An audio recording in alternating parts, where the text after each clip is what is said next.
Bom, e tem mais uma sobre o Supremo Tribunal Federal, uma decisão importante que terá desdobramentos, que acaba de ser divulgada. Veja só, o ministro Luiz Roberto Barroso, do Supremo Tribunal Federal, determinou há pouco a abertura pelo Senado da CPI para apurar a conduta de integrantes do governo federal em relação à pandemia.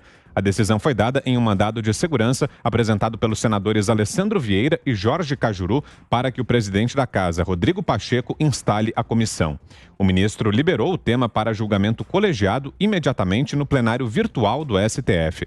Na liminar, o ministro destacou que a Constituição estabelece que as CPIs devem ser instaladas sempre que 3 requisitos forem preenchidos: assinatura de 1/3 dos integrantes da Casa, indicação de fato determinado a ser apurado e também a definição de prazo certo para a duração. Conforme o ministro, há diversos precedentes da Suprema Corte nesse sentido. Portanto, decisão do ministro Luiz Roberto Barroso, que determina ao Senado a abertura da CPI da pandemia. Que coisa, hein, Zé? É uma decisão, imagino, até inusitada, né? Não sei se há precedentes para isso, mas é um ministro da Suprema Corte determinando que no Senado seja aberta uma CPI, e é uma CPI que afeta diretamente o governo federal, não, Zé? E há precedentes, há precedentes. A CPI é um instrumento, uma arma da minoria no Congresso Nacional, né?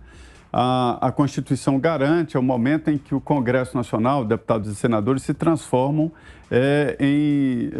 fazem inquérito e tem força, inclusive, de juiz. Pode prender, pode convocar, não é convite, é convocação, então tem uma força muito grande. E esta foi a pergunta que eu fiz aqui nos Pingos ao presidente do Senado, senador Rodrigo Pacheco, que respondeu muito bem. A ideia dele é o seguinte: ele admite que o requerimento de CPI tem que ser cumprido, né? Na verdade, ele vai publicar e, se não houver a retirada de assinaturas, aí os partidos são obrigados a indicarem os integrantes desta CPI. O que acontece é o seguinte: o argumento do presidente na resposta, e que eu entendi, é de que nós estamos vivendo um momento excepcional. Não se pode fazer uma CPI, imagine, um plenário cheio de gente, ouvindo depoimentos no meio de uma pandemia. Por outro lado, como fazer uma CPI de forma remota? É quase impossível, não tem mais aquela função de antes da CPI. O presidente do Senado, depois da morte do senador Major Olímpio, fechou tudo. O Senado está isolado e as sessões estão acontecendo remotamente. Então, não é uma CPI que vai funcionar. Então, agora é saber como vai funcionar remotamente uma CPI. São tempos novos, né? Essa é uma novidade. Mas que é um direito, sim um direito, e o presidente não pode obstar uma CPI. Diga, Augusto.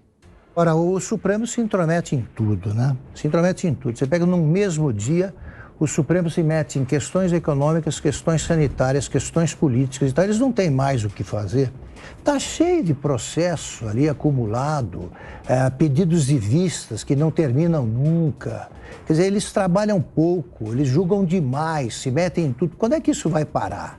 Quer dizer, eles não respeitam a independência do poder legislativo, do poder executivo, não respeitam.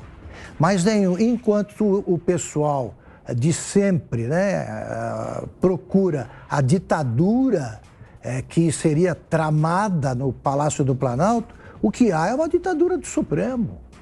Ditadura do Supremo, eles não são passíveis de punição. Ninguém pode punir.